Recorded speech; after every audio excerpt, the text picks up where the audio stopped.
Değiştirmek istediğim çok şey var Akif, daha çok. Var tabii ki ama özel spesifik bir şey söylemeyeyim ki bu bir şey olmasın. Bir Başlık olmasın. Hakan Beyler nasıllar? Her şey yolundadır. İyi, her şey yolunda. O Şampiyonlar Ligi'ni izliyor. Biz burada kız kıza yemekteyiz. Herkese iyi günler arkadaşlar, kanalımıza hoş geldiniz.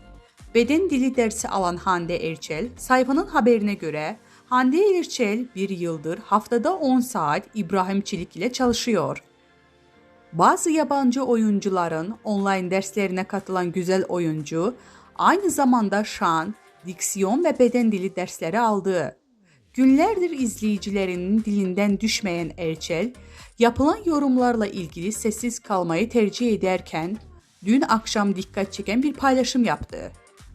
Mart ayında Polygon'da ateş yaptığı anı paylaşan oyuncu, dizideki Leyla rolüne uzun zamandır hazırlandığı gözler önüne serdi. Öte yandan Erçel'e yönetmeni Bergüzar Korel ve Tolga Kareli'den destek mesajları gelmiştir.